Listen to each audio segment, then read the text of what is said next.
اور فتن ہے، اشرات ہے اور احکام ہے اور مناقب ہے، سیر و آداب، تفسیر و عقائد، فتن و اشرات، احکام و مناقب۔ یہ باتیں شاید میری مائیں حضرات یا دیگر بہنیں حضرات نہیں سمجھ سکتی ہے، لیکن آپ ذرا سا صبر کریں، یہ چونکہ طالبات سے متعلق یہ سبق ہے تو آپ کا صبر انشاءاللہ آپ کو فائدہ دے گا۔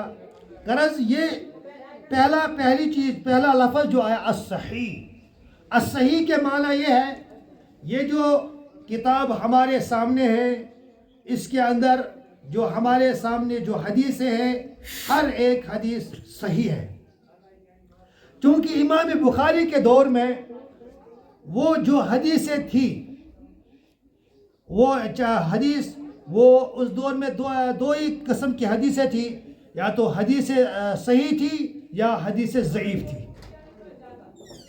صحیح اور ضعیف، صحیح یہ بات بھی میرے معزز طالبات یاد رکھے، صحیح کسی حدیث کا صحیح ہونا، کسی حدیث کا ضعیف ہونا، کسی حدیث کا شاذ ہونا، کسی حدیث کا معلل ہونا، یا کسی حدیث کا غریب ہونا، کسی حدیث کا حسن ہونا، یہ فی نفس حدیث سے اس کا تعلق نہیں ہوتا ہے، یہ کوالٹی ہے، یہ صفت ہے سند کی۔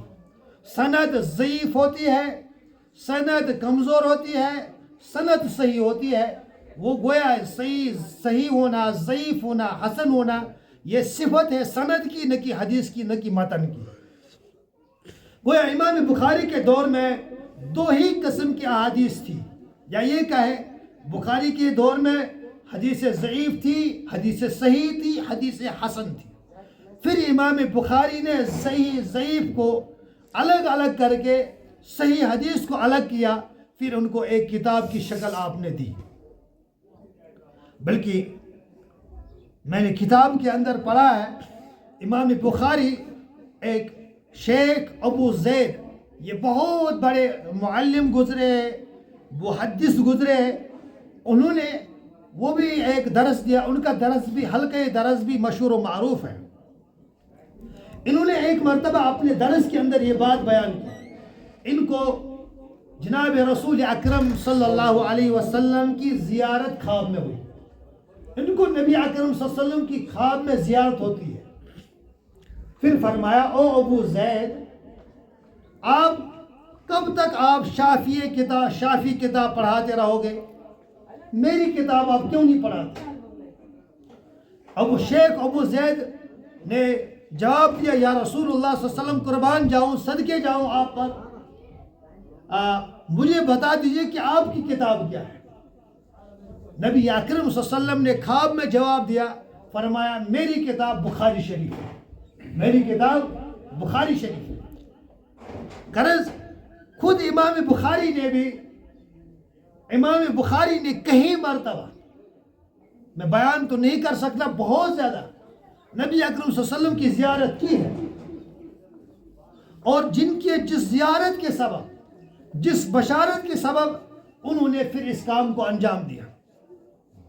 غرض امام بخاری، لیکن یاد رکھے یہ بات، میری بہنیں بھی یاد رکھے، میری مائیں بھی یاد رکھے، ہر ایک آدمی کے پیچھے، اس کے کردار کے پیچھے، اس کی شخصیت کے پیچھے، اس کے عالم ہونے کے پیچھے، فاضل ہونے کے پیچھے، مفسر بننے کے پیچھے، محدث بننے کے پیچھے اس کی ماں کا کردار ہوتا ہے، اس کے ماں باپ کا کردار ہوتا ہے۔ کیونکہ جو امام بخاری ہے، شروع بچپن کے اندر یہ یتیم تھے، بے سہارا تھے، پھر یتیمے کے دور میں اللہ کی طرف سے ان کی بصارت چلی جاتی ہے، یتیمی کے دور میں ان کی بصارت چلی جاتی ہے،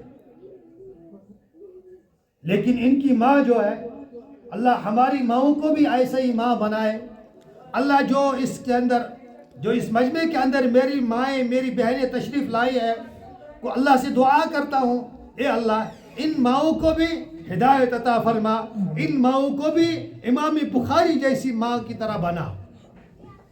امام بخاری رحمۃ اللہ علیہ کی جو ماں ہے ان کے اندر ایک آشینی تھی. انہوں نے یہ سوچا تھا مجھے اس کو وقف کرنا ہے دین کے لیے. لیکن جس وقت امام بخاری رحمۃ اللہ علیہ کی بینائی چلی جاتی ہے وہ اللہ سے دعا کرتی ہے, سر سجدے میں لگا کر رکھتی ہے, 24 گھنٹہ اللہ کے سامنے روتی ہے, گڑ گڑاتی ہے, عاجزی کرتی ہے, اے اللہ میرے بچے کی روشنی واپس لا. ایک مرتبہ امام بخاری کی ماں نے خواب دیکھا. خواب میں یہ دیکھا کہ نبی اکرم, خواب میں حضرت ابراہیم علیہ نبی علیہ الصلوۃ والسلام آئے, اور خواب میں ابراہیم علیہ نبی علیہ الصلوۃ والسلام نے کہا اے اماں, یا اماں, قد رد اللہ تبارک و تعالیٰ نے قد رد اللہ بصرک, اللہ تعالیٰ نے تمہارے تمہارے بیٹے کی بصارت اللہ نے واپس کر دی ہے. گویا امام بخاری کو جو بصیرت واپس آئی, جو بینائی واپس آئی, اس کے پیچھے جو کردار ہے وہ ماں کا کردار ہے. ماں ناپاک ہوگی, ماں گندی ہوگی, ماں نمازی نہیں ہوگی, پھر انسان کوشش کرے یہ اللہ بچے اللہ والے بن جائے, بچے مفسر محدث بن جائے, یہ مشکل ہے. پہلے ماں کو خود بدلنا ہے, باپ کو خود بدلنا ہے, تب جا کے یہ اثرات ہمارے بچوں پر آنے ہیں. غرض امام بخاری کی ماں رو کر امام بخاری کی ماں نے رویا, رونے کے بعد اللہ نے اس کی بینائی واپس کر دی. پھر آپ دیکھیں کہ کہاں امام بخاری نے اس کو پوچھایا. اس وقت ہمارے سامنے جو صحیح بخاری شریف ہے, مجھے نہیں لگتا ہے کہ پاکستان ہو یا انڈیا ہو یا دوسرے کہیں ممالک ہے, کوئی ایسی جگہ ہے, کوئی ایسا مدرسہ ہے جس مدرسے کے اندر اس بخاری کو نہیں پڑھا جاتا ہوگا. مجھے ایسا نہیں لگتا. ہر مدرسے کے اندر, بلکہ یہ سمجھو جس طرح برتن کے اوپر ڈھکن ہوتا ہے, اسی طرح یہ ہمارے جو کلاسز ہوتے ہیں, ہمارے جو دروس ہوتے ہیں, ان سارے درسوں کے اوپر یہ ڈھکن ہے بخاری شریف. یہ بخاری شریف جو ہمارے سامنے ہے, اس بخاری شریف کو ہمیں اب شروع کرنا ہے. تو شروع کرنے سے پہلے میں آپ سبھی ماں بہنوں سے اور طالبات سے گزارش کرتا ہوں, کیونکہ علماء نے اس کے اوپر تجربہ کیا ہے. علماء کا تجربہ ہے کہ جس وقت بخاری شریف کو شروع کیا جاتا ہے یا بخاری شریف کا اختتام ہوتا ہے, اس سمے جو انسان دعا کرتا ہے وہ اللہ کے یہاں قبول ہو جاتی ہے. آپ بھی زانو تلمذ رہے, آپ بھی اللہ سے مانگے, ہم بھی مانگیں گے انشاءاللہ. اللہ اس بستی کو بھی آباد و شاد و آباد رکھیں گے. غرض پہلے اب آئے کتاب کی طرف. بسم اللہ الرحمن الرحیم. عبارت پڑھنے کی عبارت